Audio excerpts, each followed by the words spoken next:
పెద్దపల్లి మండలంలోని కొత్తపల్లి గ్రామంలో జాతీయ మత్స్యశాఖ దినోత్సవ సందర్భంగా గ్రామంలో ముదిరాజ్ కులస్తులతో స్థానిక నాయకులతో కలిసి మత్స్యకార గ్రామ అధ్యక్షుడు కలివేన రాజయ్య మత్స్యశాఖ జెండాను ఆవిష్కరించారు. ఈ సందర్భంగా మత్స్యకార సంఘం గ్రామ అధ్యక్షుడు కలవెన రాజయ్య మరియు మత్స్యకార కుల నాయకుడు కలవెన సంపత్ మాట్లాడుతూ కుంటలు, చెరువులు కబ్జాకు గురి అవుతున్నాయని కలెక్టర్కి వినతి పత్రం ఇవ్వడం జరిగింది. కబ్జాకు గురైన చెరువులను, కుంటలను సర్వే చేయించి మా ముదిరాజ్ కులస్తులను ఆదుకోవాలని, కబ్జాకు గురైన చెరువులను, కుంటలను సర్వే చేయించి ముదిరాజ్ కులస్తులను ఆదుకోవాలని, చేపలు పట్టుకొని జీవిస్తున్నామని, మా కులవృత్తిని కాపాడాలని కోరారు. జెండా ఆవిష్కరణలో ముదిరాజ్ సంఘ నాయకులు జునువాల శ్రీను, కలివెన శ్రీను, సభ్యులు మరియు ఇతర కులస్తులు, యువ నాయకుడు క్రాంతి లెనిన్, మాజీ సర్పంచ్ ఎలబోతరం భాగ్యలక్ష్మి, శంకర్, కలవెన రాము, చొప్పరి శంకర్, కలవెన శంకర్, కలవెన సదయ్య తదితరులు పాల్గొన్నారు.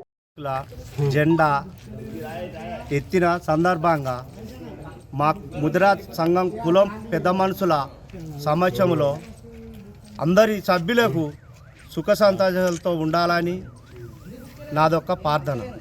కావున మత్స్యశాఖ నుంచి వెళ్ళి ఎలాంటి పాంసులు ఏదే వచ్చినా మాకు చెందుతాయని మేము ఆశిస్తున్నాము, జీవనోపాధి కల్పించుకుంటున్నాం. కావున మేము మత్స్యశాఖ నుంచి వెళ్ళి కోరడం ఏంటిదంటే, ఒక దయచేసి వచ్చిన మా ఊళ్ళో గ్రామ ఇతర కులాలు కానీ, ముదిరాజ్ సంఘాల కులాస్తులు కానీ అందరికీ నా ధన్యవాదాలు. ముదిరాజ్ సంఘం తరఫున ఒకటి, మేము మొన్న కుంటలకు సర్వేలో పెట్టినాము.